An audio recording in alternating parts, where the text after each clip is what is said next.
Planeta.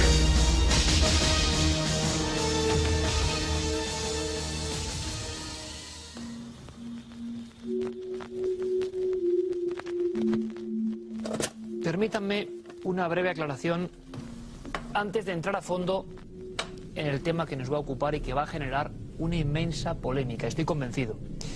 El asunto es grave, si es verdad.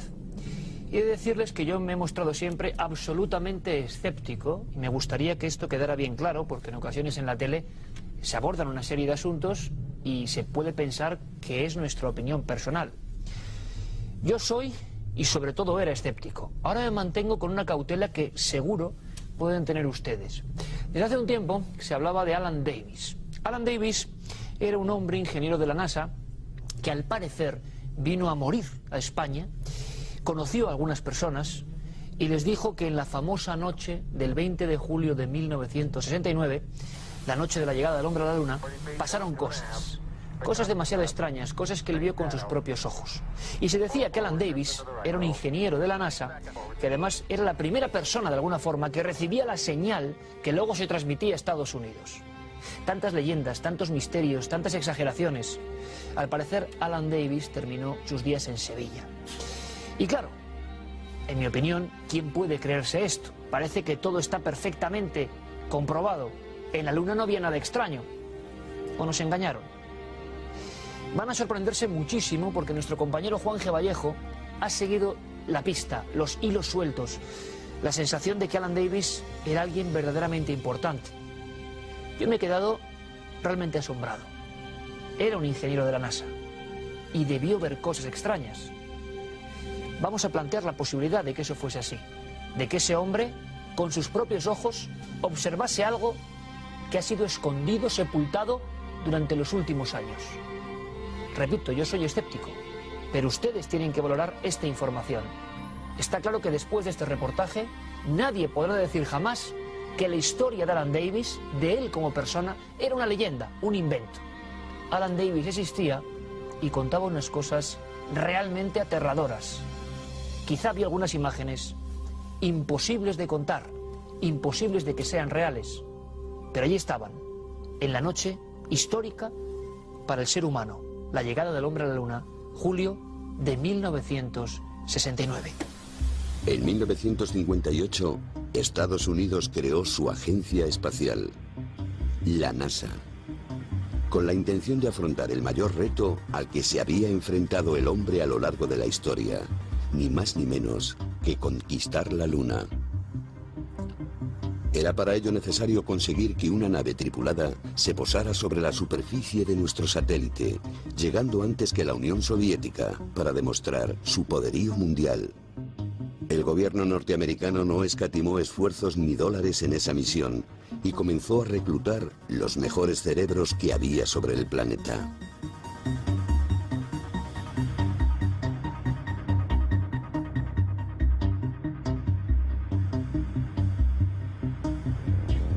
Uno de ellos fue Alan Davis, un ingeniero en telecomunicaciones que años más tarde vendría a vivir a nuestro país.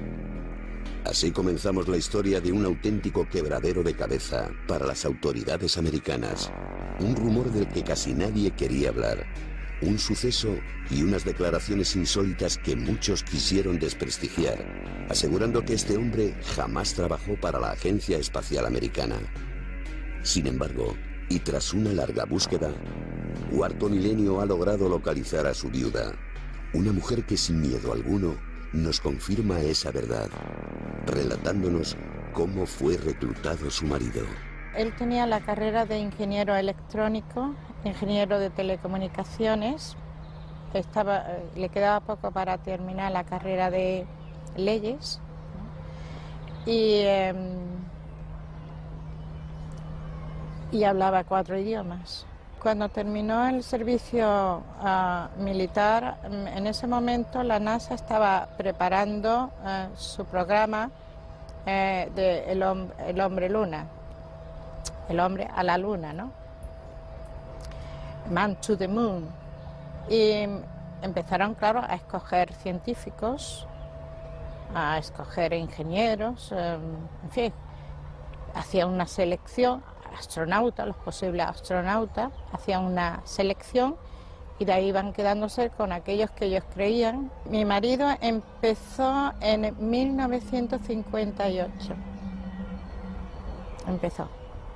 Bueno, en la isla de la Antigua entró como en otro sitio. Él era director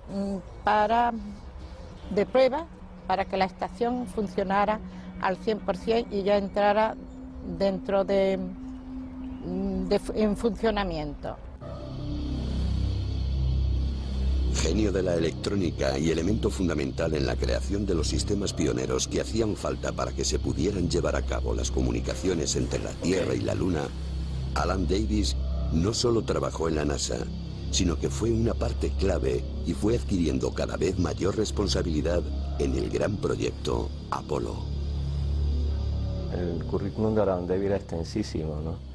Pero vamos, él no era una persona que hablara por hablar, sino que lo que él decía lo documentaba, que eso es lo que quiero dejar muy claro. Se ha hablado mucho de Alan Davis, pero nosotros hemos visto documentalmente lo que era Alan Davis.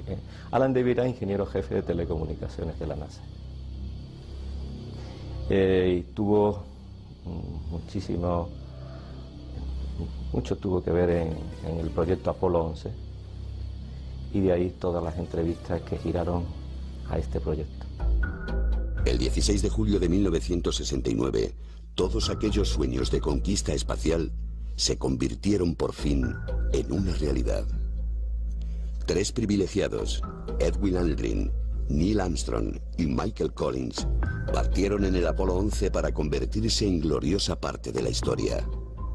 El sistema de telecomunicaciones para el seguimiento de la misión era muy complejo, pero todo fue programado para que la señal que llegase desde nuestro satélite fuese recibida en la base norteamericana que la NASA tenía en la isla de Antigua, y desde ahí, por cable submarino, viajaría hasta la gran central de Houston. Todas las estaciones iban recibiendo a medida que se iba moviendo la Tierra y la Luna, ¿no? Entonces había que tener estaciones de seguimiento por toda la Tierra.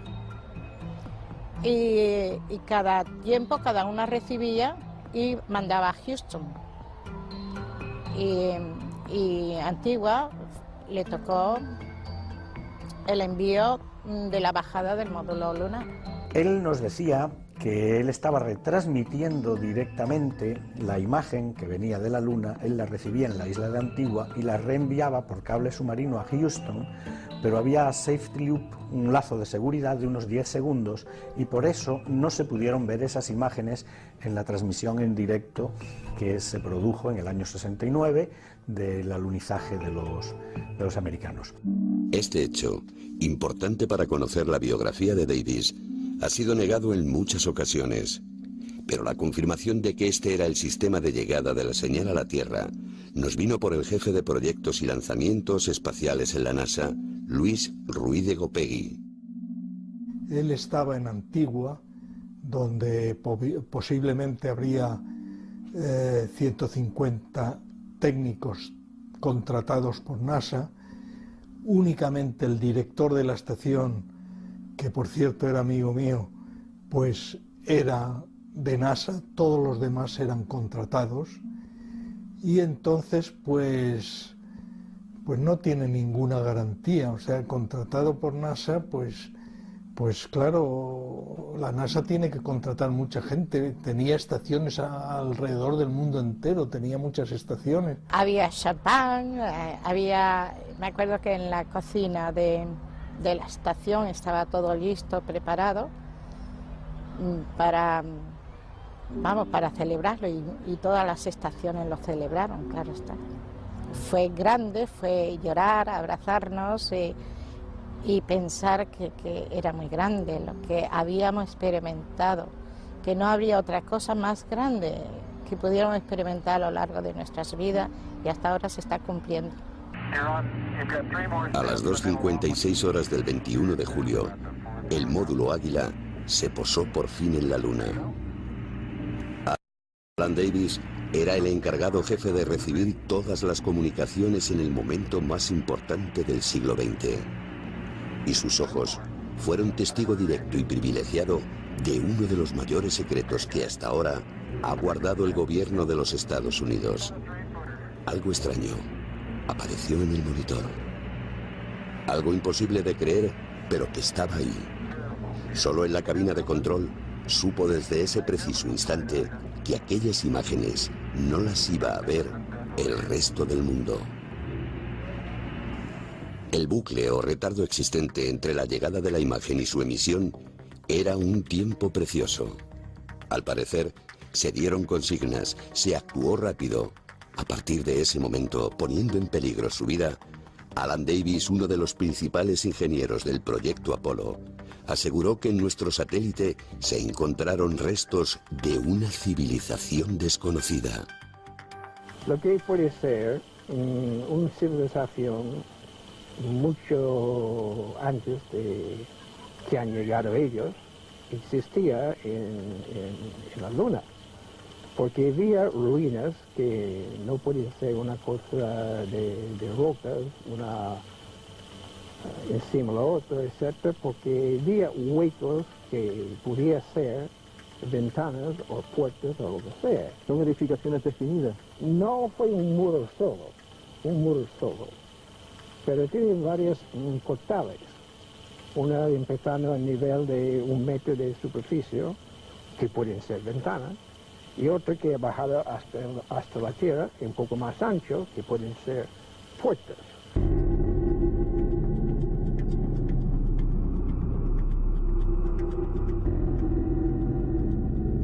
Bueno, yo ya les aseguraba que iba a ser impresionante y es solo el principio, solo el principio. Vamos a reflexionar. Creo que llegado a este punto del programa hay que pensar en lo que hemos visto. Una persona trabajando para la NASA que observa una anomalía fantástica. Vamos a debatirlo y luego vamos a ver muchas más cosas. Tenemos, como siempre, invitados de excepción. Algunos, uno de ellos, pudo conocer, compartir muchas vivencias, hablar cara a cara y detrás de los micrófonos con este personaje que hoy de alguna forma rescatamos, Alan Davis. Tanto se ha dicho sobre él, pero pocas veces el gran público ha conocido la otra cara, quizá del gran secreto de la NASA. Comenzamos presentando a nuestro colega y compañero en las labores informativas en Sevilla, todo un clásico de la profesión allí, Pepe Ortiz. Bienvenido, amigo. Buenas noches, Ike. Sé que te ha emocionado un poco ver esta primera parte. Me ha emocionado muchísimo ver a Nieves, a su mujer, con qué cariño y con qué carisma, ¿no? Y con qué valentía. Tuvo que aprender también Alan Davis de su mujer. Alan era un personaje, ¿cómo te lo podía yo definir? Era un bohemio científico. Su forma de vestir, su forma de comportarse, su forma de tratar a las personas, a todo el que lo rodeaba, se sentía bien con Alan Davis. Pero aquí lo importante de dejar claro, yo aquí vengo no solamente ya como periodista y tuve la suerte, ¿no?, de que me tocó hacer la primera entrevista en el año 86 con Quique, es que jamás, yo siempre he roto una lanza a favor de mi amigo Alan, jamás voy a permitir de que se dude ni un ápice de sus declaraciones. ¿Por qué? Porque él primero las documentó en el sentido de quién era. ¿Y por qué se iba a dudar de una persona que tiene esa valentía? Es que yo lo vi y digo, es absurdo, porque si yo, por supuesto, veo que esa documentación que me entrega no es fiable, es un poco, digamos, sui generis, como hay mucha, pues yo no hubiera intentado ponerlo ante un micrófono ni en absoluto. Pero hoy, ante todo, quiero darte las gracias, Ike, en nombre ya te lo habrá dado su mujer y María Eugenia, pero también en nombre de José Luis y desde allá arriba seguro que Enrique Vila también te la daría, dedicarle un programa a este gran personaje.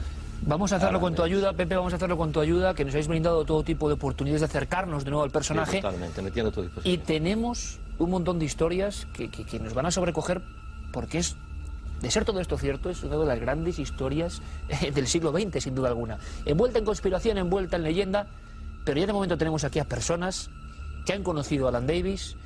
Ya tenemos a personas, además, que confirman que Alan Davis estaba efectivamente en esa estación de seguimiento antigua donde llegaba la señal, y queda mucho más. Pepe, gracias por estar aquí, cómo no. Nos acompaña nuestro querido amigo Miguel Gilarte, presidente de la Asociación Astronómica Española, director del Observatorio de Almadén de la Plata. Siempre lo digo porque es verdad, con esa maravillosa labor, muchas veces acercando estos temas, los de la astronomía, a los más jóvenes, por ejemplo. Y yo sé que Miguel, evidentemente, tiene que cumplir una visión de pragmatismo, el que bien conoce lo que se hace en la Luna, de alguna forma, ¿no? Miguel, bienvenido. Buenas noches. Buenas noches, ¿qué? Sorprendido por la historia en sí. Tú también has oído hablar del enigma de Alan Davis, algo que daba, sobre todo allí en Sevilla, ¿no? Bueno, he oído hablar poco, ¿no?, sobre Alan, ¿no? Yo, tú sabes que soy bastante escéptico en estos temas, y yo, evidentemente, tengo que decirte que no creo absolutamente nada que en la Luna pueda haber algún tipo de ruinas, ¿no?, o hechas por el hombre o hechas por otra civilización. Yo creo que esto sería una noticia tan importante que hubiera dado la vuelta al mundo en cuestión de segundos, ¿no? Estamos buscando vida en otros planetas, y cuando encontremos vida en otros planetas, que seguramente lo vamos a encontrar, esto no se puede callar. Es como el que encuentra una medicina contra el cáncer y se lo calla. Yo creo que esto no puede ser de ninguna forma, ¿no? Hay también datos sobre la NASA. La NASA ha fotografiado continuamente la Luna, y con una resolución increíble. Incluso se pueden ver hasta las piedras de la Luna. Y esto está en cualquier página oficial de la NASA. Y sin embargo no se ven ruinas en la superficie de la Luna. Con tal resolución debería verse algo, tanto en la cara visible como en la cara oculta de la Luna. Como siempre, Miguel, como te agradezco la precisión, porque el debate, siempre enriqueciéndonos todos, aportando información, va a ser maravilloso. Ya me lo estoy viendo, y Miguel está aquí para, como mucha gente. Yo no sé hasta qué punto la gente, en qué parte de la balanza estará. Estamos todos con la sorpresa todavía. ¿Es imposible? ¿O todo eso forma parte de una ocultación porque no quieren que sepamos que hay algo? Bueno, vamos a debatirlo. Y como siempre, lo importante es que yo, y sobre todo ustedes, vamos a aprender. Nos acompaña José Lesta, otro querido amigo, autor de Conspiración en la Luna, uno de los últimos libros que en el fondo lo que hace es compilar todo tipo de anomalías e historias, muchas de ellas muy desconocidas en torno a nuestro querido satélite. Claro, José Lesta, buenas noches. Buenas noches, sí. Observabas la primera parte y tenías esa cara de estar asistiendo a algo que tú valoras especialmente. Lo que era un mito, una leyenda, de alguna forma, mucha gente se preguntaba si de verdad Alan Davis pertenecía o no a la NASA. Se va despejando, y eso por lo menos es emocionante. No sé qué opinas. A mí me parece histórica, ¿no?, esta entrevista, independientemente, como decía Miguel, que creas o no que realmente hay ruinas en la Luna.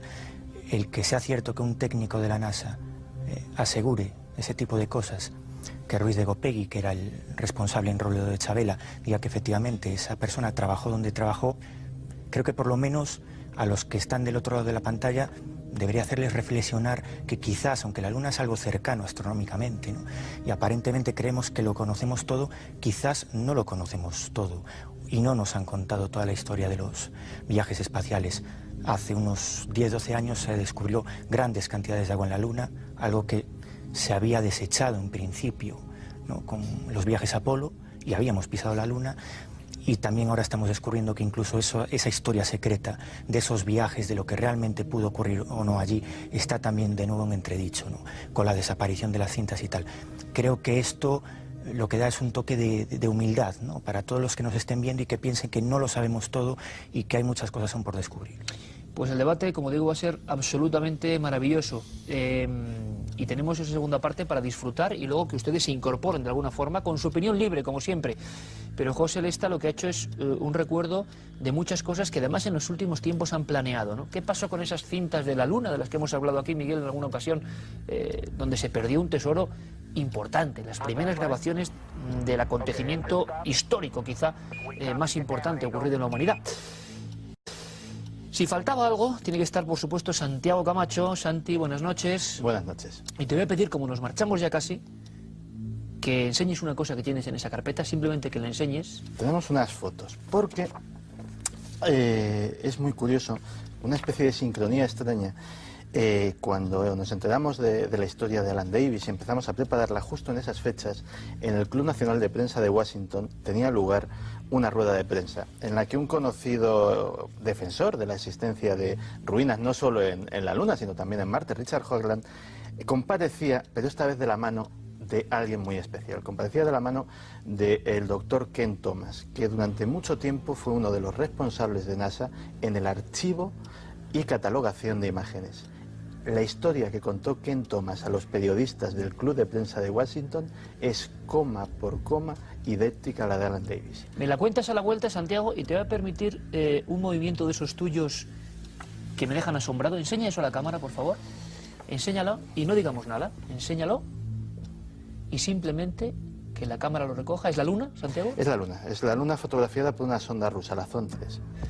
Mírenla bien, enséñalo a la cámara y nos vamos con esa imagen. Ahora volvemos.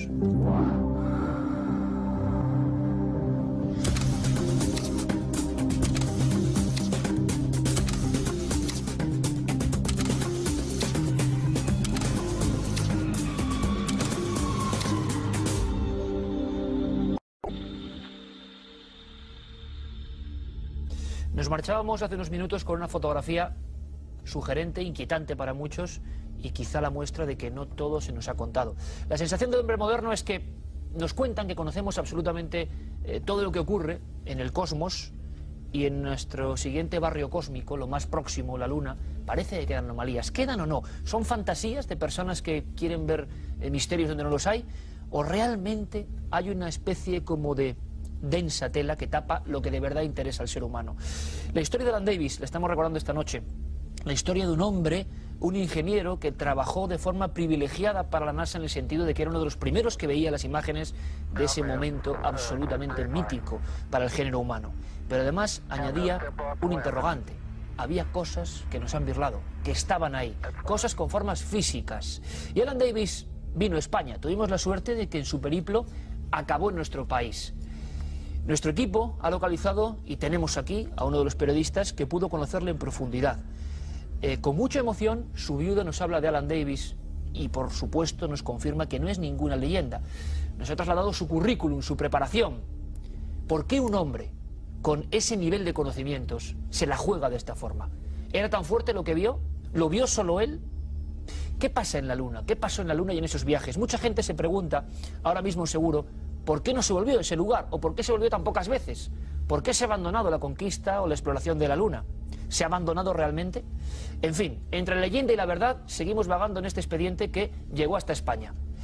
Asómbrense. Luego, por supuesto, analizamos, les prometo, las fotografías de las supuestas ruinas en la Luna. Y lo hacemos con nuestro comité de expertos esta noche que han investigado profundamente desde diferentes puntos de vista para que ustedes tengan toda la información. Yo es que estoy ansioso. Segunda parte de la historia de un hombre por encima de todo valiente, porque decir esto en los tiempos que corren es arriesgarse mucho. Y él lo dijo a un grupo de amigos. Y también se atrevió a decirlo en público hace ya unos cuantos años ante los micrófonos de José Luis Hermida y Pepe Ortiz. Alan Davis, segunda parte de su misterio.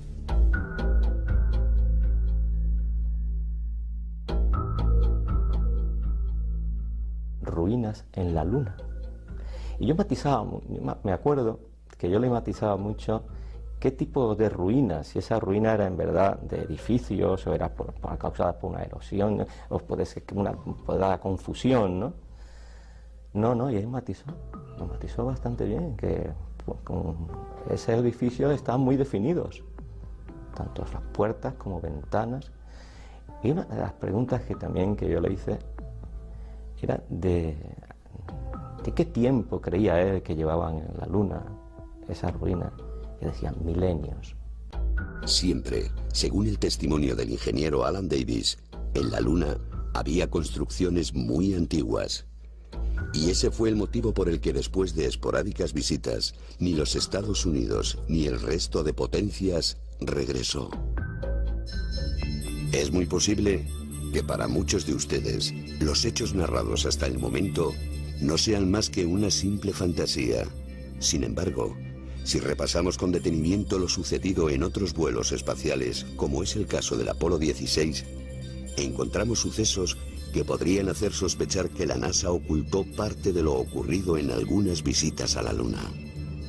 En aquella ocasión, en abril de 1972, la señal se cortó al público justo cuando uno de los astronautas, Young, gritaba al borde de un cráter: ¡están ahí otra vez!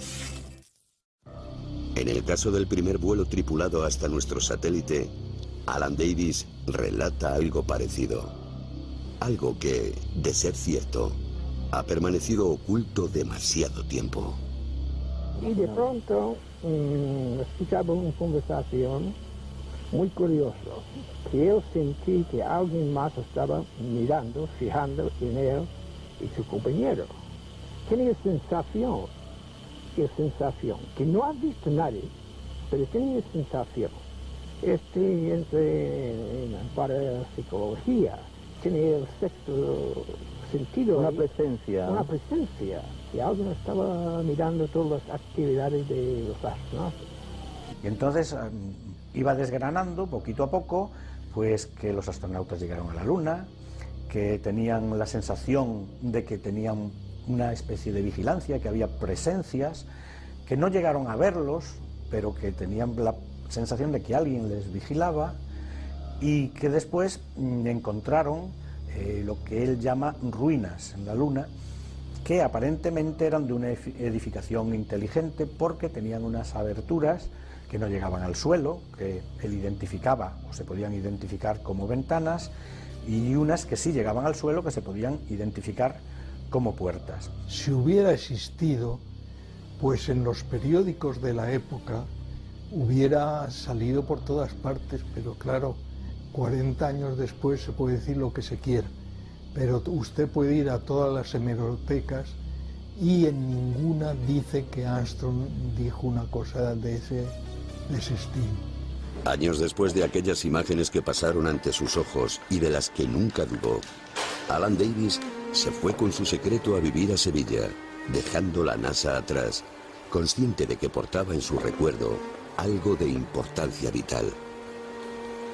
Solo reveló su información a unas pocas personas, y solo habló una vez ante las cámaras, casi entre amigos, siendo entrevistado por los periodistas Ortiz y Hermida, poco antes de su muerte.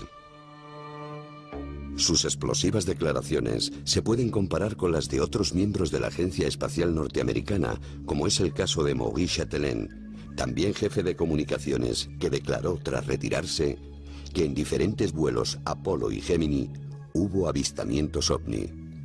De igual manera, pilotos como Gordon Cooper o Joseph Walker, comandante de la nave experimental X-15, dijo haber visto un objeto con forma de disco en el año 1962. Aún así, otros miembros importantes de la institución como Luis Ruiz de Gopegui niegan cualquier información no oficial que hable de ruinas lunares o de avistamientos ovni durante los trabajos realizados en la conquista espacial. La NASA, si hubiera descubierto algo interesante en la Luna, lo hubiera publicado a los cuatro vientos, porque la NASA lo que andaba buscando era interés por los viajes a la Luna. Y claro, haber encontrado ruinas hubiera sido interesantísimo y hubieran vuelto allí, pero no, volvieron a otros sitios distintos porque en aquel sitio no había nada interesante. El caso es que Alan Davis se fue después de una dolencia cardíaca, dejando tras él un gran misterio todavía sin resolver.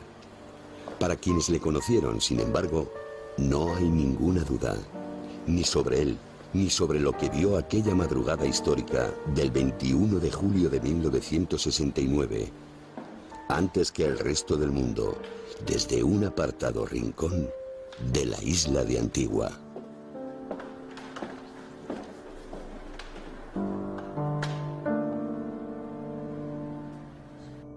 Y otra cosa que quiero matizar, que no quiero que se quede en el tintero, es que jamás tuvo un motus económico de declaración. Jamás.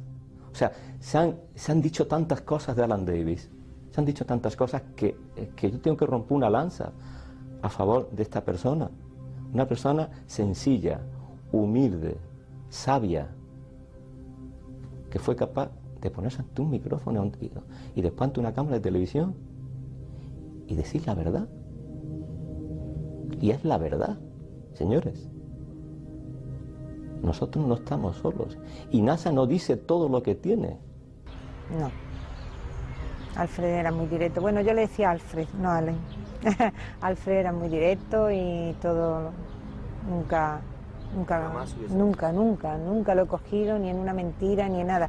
En los años de amistad que tuvimos, nunca. ¿Todo lo que pasó en el proyecto Apolo 11 se contó todo al público en el mundo o hay algo que no se contó? Sin comentarios.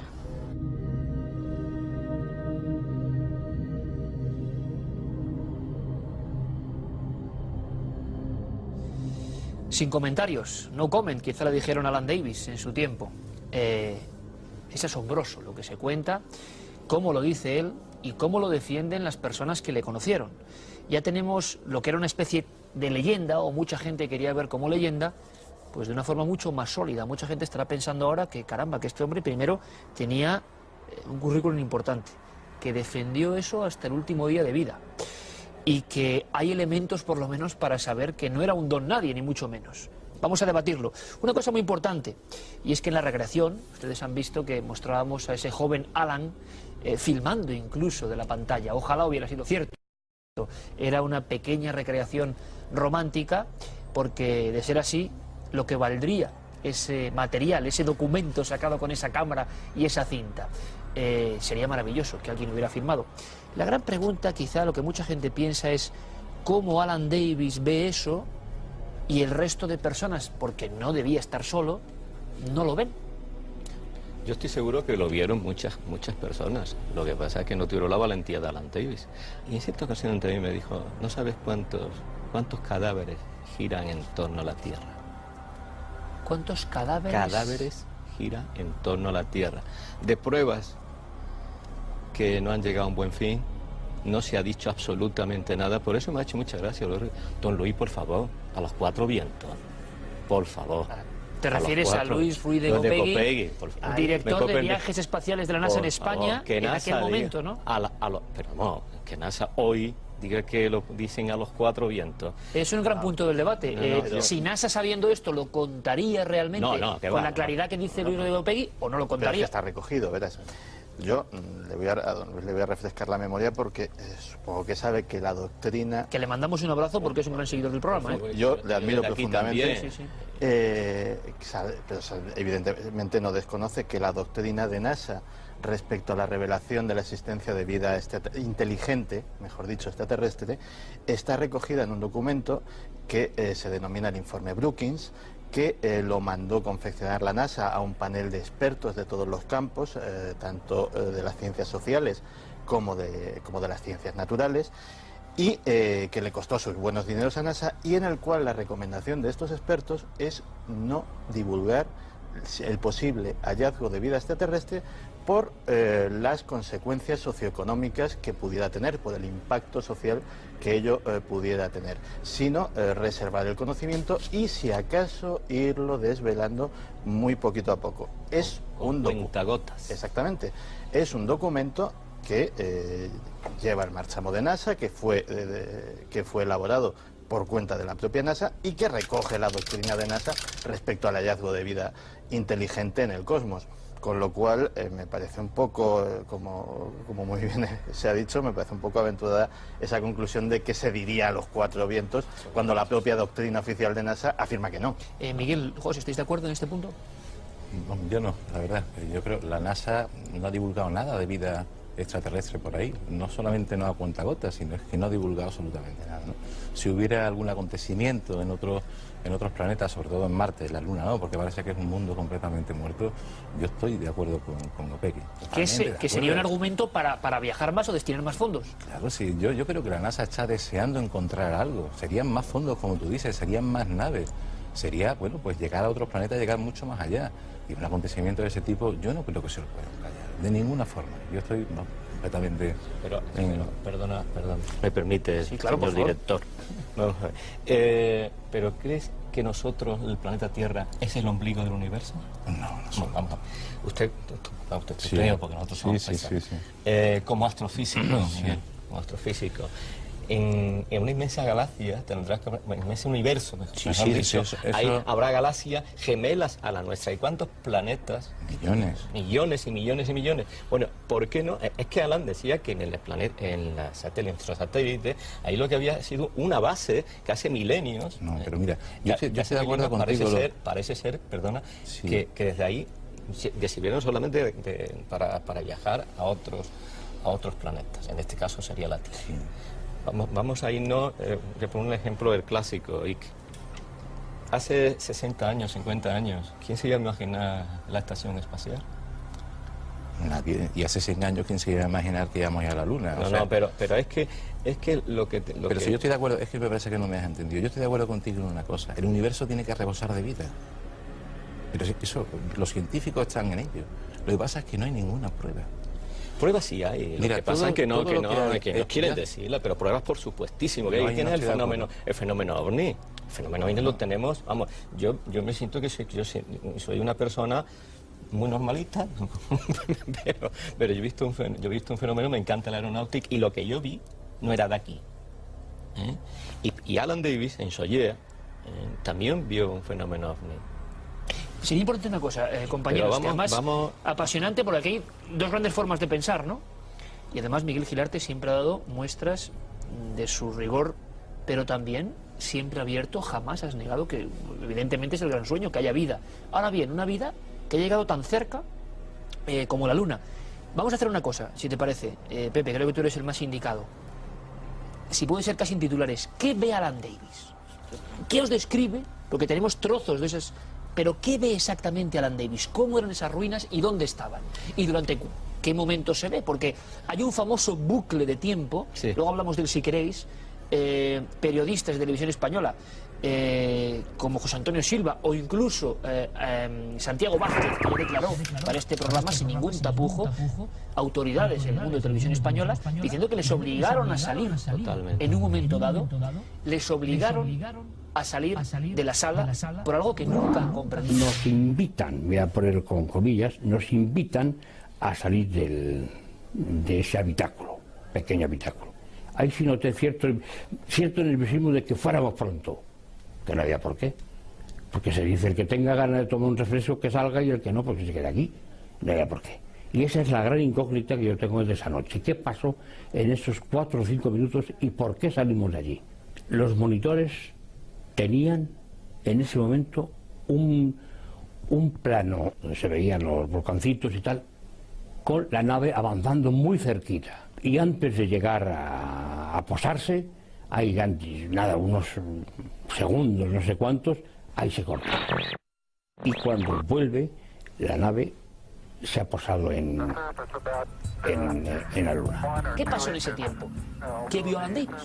Alan Davis creo que lo matiza bastante bien y lo describe, porque yo le hice la pregunta matizándolo. Digo, ¿qué tipo de ruinas? ¿Qué tipo de ruinas? Porque esas ruinas eran definidos, porque yo dije, podía ser, tanto así que lo digo, que puede ser por erosión. Dice, no. Eran edificios definidos, con puertas y ventanas. Edificios definidos con puertas y ventanas. Pero con aspecto de ruinas, de haber... Sí, claro, con aspecto de haber sido abandonados hace muchísimo tiempo. Milenios, que eso por eso es lo que me dice. Habla, milenios. Vamos a hacer una cosa, Santiago, tenéis esa fotografía y la gente estará viendo, lo va a ver ahora enseguida, otras imágenes. Vamos a explicar un poco eso. Sí, vamos a ver una serie de imágenes que según el citado Richard Hoagland y muchos otros, pues podrían corresponderse a construcciones artificiales, pero he escogido especialmente esta porque como profano absoluto en el tema, es la que más me ha llamado la atención. Y es que cuando se hace análisis de inteligencia de fotos aéreas, o cuando, por ejemplo, también se hace para detectar precisamente en arqueología ruinas, hay una máxima, sobre todo en interpretación de fotografías de inteligencia, que es que la naturaleza odia los ángulos rectos. Cuando te encuentras en una fotografía los restos de algo cuadrado, de algo con ángulo recto, es muy probable que allí debajo de unas casamatas o debajo de unas redes de camuflaje camuflaje se encuentre algo que alguien ha querido esconder. Lo mismo sucede con los desniveles del terreno cuando se intenta localizar hallazgos arqueológicos a través de fotos aéreas. Y es que en esta, y te la paso, Iker, se ve perfectamente una estructura cuadrada, lo que interpretando o echando algo de imaginación podríamos llamar el resto de unos muros que efectivamente forman muy visibles dos ángulos rectos opuestos uno al otro y bastante más difuminados los otros dos que los unirían. Es de todas las fotos que vamos a ver, posiblemente es la que a mí, insisto que como profano absoluto en la materia, más me ha llamado la atención como posible vestigio de algún tipo de estructura artificial. José. Yo, un poco volviendo a lo que tocábamos antes de la censura NASA, yo no estoy convencido de que si la NASA encontrara restos de vida inteligente o no, o de vida en nuestro espacio exterior, eso se divulgara a los cuatro vientos. Primero porque la NASA es un estamento militar, hay que dejarlo claro, ¿no? O donde los militares desde el inicio siempre tuvieron una mano muy larga, ¿no? Aunque es civil también en cierto sentido. Y después porque, bueno, comentaba Santi lo del informe de Brookings, hay una ley muy conocida federal, el título 14, y se puede consultar por internet, es muy conocida, que dice que cualquier persona, americana o no, que no se atenga a las normas de la NASA y tenga indicios de que hay vida inteligente o se encuentre con un objeto, un aparato de procedencia exterior, tiene que adaptarse a esas normas americanas bajo pena de cárcel. Y yo me pregunto, un estamento que dicta esas normas, ¿cómo va a divulgar a los cuatro vientos que pueda haber vida inteligente? Que igual no lo sabe, pero obviamente tiene miedo o se guarda o tiene un cierto respeto hacia eso. Quizás por lo que decía Santiago, porque traería unas consecuencias sociales impredecibles. Pero perdón un momentito, sí. Tengamos en cuenta que ya no solamente es la NASA quien envía naves por ahí. Europa está enviando naves y una de las mejores que hay es la Mare Express, que está en Marte, y esa sonda está enviando unas imágenes con una resolución extraordinaria, y precisamente la mejor foto que existe de la cara de Marte la ha enviado la sonda europea, y también ha enviado sonda a la Luna, y los chinos, los japoneses están enviando sonda, no solamente es la NASA. Por supuesto, y de hecho se volvió un poco entre comillas a la Luna en el 94 con la Clementine, que era una sonda militar de nuevo. ¿Y qué descubrieron? Agua. Descubrieron zonas muy interesantes iluminadas permanentemente por la luz solar, donde ahora es posible colocar probablemente una base. Y Bush lo dijo en su momento, ¿no?, que había un programa para el 2018-2020 de colocar una base permanente. Los chinos se han apuntado al carro también, quieren intentarlo un año antes, es decir, hay una carrera avanzada de nuevo y sin vida extraterrestre, es decir, sin indicios de vida exterior. Y hay ya dinero de repente, ¿por qué? ¿Esto qué es? Para vosotros, sinceramente, ¿qué opináis? Hombre, yo no sé a qué altura se ha tomado eso y la resolución que tiene, ¿no? Porque hay muchísimas imágenes que nos mandan y la resolución es pésima, es mínima y claro, no se sabe lo que es, ¿no? En la Luna hay millones de cráteres. A la Luna han caído meteoritos desde hace miles de millones de años y muchos de esos cráteres están de esa forma, es decir, están completamente derruidos. No sabemos si uno de esos bordes es porque hay una falla ahí, en ese lugar. En Marte hay también cráteres de ese tipo, ¿no? No tiene por qué ser ninguna construcción de seres de otros planetas ni nada, ¿no? Los cráteres pueden tener formas muy diferentes porque está cubierto. Y además, cualquiera que tenga unos prismáticos puede mirar a la Luna y puede ver que hay millones de cráteres por todos lados. Hay cráteres que son oblongos, cráteres que parecen que son triangulares y que no lo son. Hay cráteres que parecen que son cuadrados y no lo son. Hay muchos tipos de cráteres, ¿no? Lo que hay que ver es la resolución que tiene esa imagen, a qué altura se ha tomado, etcétera, ¿no? Esta posición de un muro, si le añadimos unos huecos, unas puertas o supuestas o rudimentarias ventanas, ¿se parecería de alguna forma a lo que describía Alan Davis? Podría ser, y además quiero, hombre, una cosa lógica, de que no estamos aquí diciendo que la Luna esté llena de edificios. No, hombre, pues aquí estamos diciendo que en un lugar determinado se han visto ruinas y esas ruinas pueden estar muy difuminadas, pueden estar difuminadas, pueden estar en distintos puntos de la Luna. Eso no vamos a decir ahora que no podemos matizar que sean ruinas porque vamos, habría que hacer unas fotografías muy concretas, pero yo es que quiero recabar. Es que Alan Davis nos dice que estas fotos puntuales, hasta, vamos, lo voy a decir ya, porque es que, ¿por qué no lo voy a decir? Es que tienen restos de esas ruinas y lo han analizado. Lo tiene NASA, eso también me lo dijo Alan Davis. Y eso encaja con lo que dice Entonces vamos tal matizando, Ken Thomas. Ken Thomas, en esa rueda de prensa del Club Nacional de Prensa de Washington... Porque hay una cosa muy interesante, y permíteme, que la gente sepa que hace muy poquito tiempo todo esto vuelve a la palestra. Es importante conectarlo con la actualidad, porque un grupo, todas las noticias, agencias de prensa del mundo publican que exoperarios de la NASA hablan de ruinas en la Luna.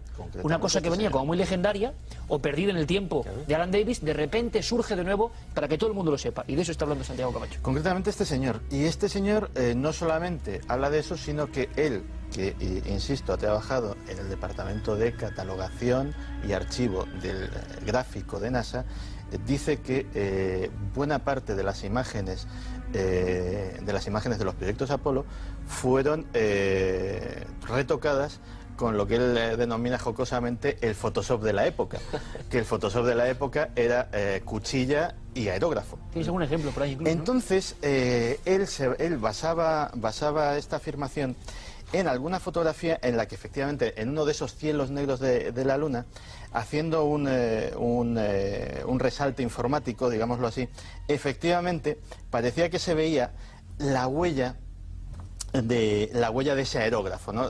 Como nublando buena parte de la superficie. Pero el resalte informático, que es una técnica que en la época de los proyectos Apolo evidentemente no existía, pues todo el que tenga un Photoshop en casa o cualquier programa de retoque fotográfico sabe que tocando ciertos parámetros, en zonas negras, completamente negras de las fotografías, de repente, a muy escasa resolución, muy confuso, pero aparece algo, aparece lo que había en esa sombra, desdibujado, distorsionado, pero aparece. Entonces, a lo mejor, lo que él decía era que donde había cosas significativas que se veían mucho, sí que se pasaba ese aerógrafo negro y aquello se igualaba, pero que había zonas negras que no había tocado el aerógrafo y que todavía contenían información. Y ponía como ejemplo esta imagen que te voy a pasar. En una esquina, él afirma que ese error a la hora de retocar la imagen, porque en aquella época no se podía prever que lo que entonces era un manchurrón negro todavía podía contener información, queda el resto... Como unas aristas. De unas aristas de lo que podía ser una estructura artificial. Confuso es, pero desde luego es una teoría interesante, sobre todo viniendo de quien viene, insisto, un ex empleado que tuvo en sus manos el archivo gráfico de NASA. Lo que quiero decir, Santiago, es que las declaraciones de estos exoperarios de NASA que han salido a la luz hace nada coinciden perfectamente con lo que Alan Davis contaba hace 22 años a Pepe Ortiz y a José Luis Hermida. Oye, ¿qué es esto, José Lesta? Vamos a ver otra imagen para que la gente vaya viendo supuestas ruinas. Supuestas, claro, evidentemente. Aquí no negamos ni afirmamos nada. Ustedes tienen que ser los que extraigan su propia valoración, pero esto es otra foto polémica, ¿no, José? Sí. Hay multitud de fotos de este estilo, ¿no? Son situaciones geográficas muy alargadas, puntiagudas, que proyectan largas sombras. Carl Sagan, bueno, intentó explicar estas situaciones diciendo que eso sucede cuando el Sol cerca del horizonte, pues obviamente genera unas largas sombras en montículos, en situaciones de ese tipo, ¿no? Es una explicación. Hombre, el 20 de noviembre del 66, 3 años antes de que Neil Armstrong pisara la Luna, hay una foto muy interesante de la Lunar Orbiter 2, de las famosas columnas de Blair que se llaman, donde ahí es difícil dar una explicación. Estamos hablando de unas columnas, unos obeliscos, así se les llamó, ¿no? 8 concretamente. Iremos viéndolos ahora en un momento, columnas de Blair. Parecidos a esos, muy puntiagudos, que también proyectaban unas largas sombras, ¿no? Y, bueno, incluso algunos científicos rusos aventuraron, ¿no?, supuesto patrón geométrico. Son esas las columnas. ¿Aquí las tenemos? Por supuesto pueden tener una explicación natural, pero hay que decir la verdad, es decir, la NASA hasta el día de hoy no ha solucionado el cómo se pueden formar ese tipo de estructuras, y hay multitud de ese tipo de estructuras, Miguel, que oficialmente tenían una explicación, que es simplemente la visión, el efecto óptico que tenemos nosotros. Pues sí, ocurre un poquito también con la imagen que salió antes con la cara de Marte, ¿no? Depende de qué perspectiva lo veas, verás una cara o no la verás, o depende de la resolución que tengas, lo verás o no. Ahí yo realmente no veo torres ahí, eso yo no sé tampoco la resolución que tiene esta fotografía, pero pueden ser pequeñas rocas de 15 metros de altura, por ejemplo, que hay muchísimas en la Luna. Me refiero a la mayor, y si el sol está bajísimo en el horizonte, proyecta esa sombra. Y además seguramente detrás de esa roca grande habrá una caída, y entonces la sombra será aún más pronunciada, ¿no? Yo ahí no observo ningún tipo de torre, ¿no? Vamos a ver alguna más. Hablando de torre, parece que hay una que es que se lleva la palma en cuanto a polémica. Parece como, yo la veía desde luego sin saber nada de esto, como una especie como de tótem o de hombrecillo. Ahí está, y en color, en mitad de la superficie de la Luna y generando una sombra incluso. ¿Esto está ahí? Este tipo de imágenes se han visto también en el satélite Phobos de Marte, a los monolitos y tal, y resulta que son también de los impactos de los asteroides, de esas piedras que saltan, muchas de ellas de grandes dimensiones, y se quedan ahí. No tienen más historia, ¿no? Lo que sí son singulares y al ojo del ser humano sorprenden. Alan Davis, sin embargo, Pepe, no tenía ninguna duda de que lo que había visto no era ninguna erosión, ninguna formación extraña, sino algo... Y hay una cosa importante. Definido. ¿Y por qué los 2.800 millones de personas que seguían esa transmisión, la más importante de la historia, no lo ven? ¿Qué pasó? ¿Se vio solo durante un momento? ¿Obligaron a los astronautas, siempre según Alan Davis, ojo, obligaron a los astronautas a ir hacia otro lugar? Es que lo que vieron, la cantidad de miles de personas, entre ellos me encuentro yo y ustedes tú también. No, Alan dice que no eran las reales. O sea, encima no dice que lo que se transmitió... No, en absoluto. Es no era un directo, era más un diferido. Un diferido. O sea, entonces aprovecharon, imagino, para cambiar cosas, siempre según la... ¿Para que a nuestro amigo Silva le invitan a salir?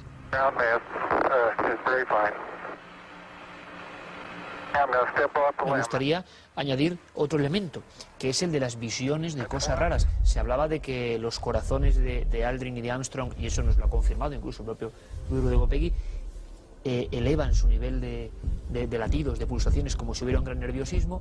Otros astronautas dicen la famosa frase de ahí están otra vez, y se contó a la opinión pública que era un problema pues de gases realmente, ahí están otra vez, y se refería a eso, con eso la gente se lo creyó o no, pero lo cierto y verdad es que muchas veces han fotografiado cosas anómalas en la Luna, que habría también que ver, y me gustaría hacerlo no con fotos típicas, sino con una cosa de ultimísima hora. Van a ver una imagen que ha mandado un espectador, la mandaba hace unas 3 o 4 semanas, un astrónomo aficionado, tenemos la imagen incluso del propio telescopio, porque, Miguel, lo vamos a contar, que esto es muy interesante, yo creo, hasta qué punto podemos ver la Luna, porque claro, nosotros mismos podríamos examinar esa zona, no sé hasta qué punto de cercanía, para corroborar si hay algo o no hay nada.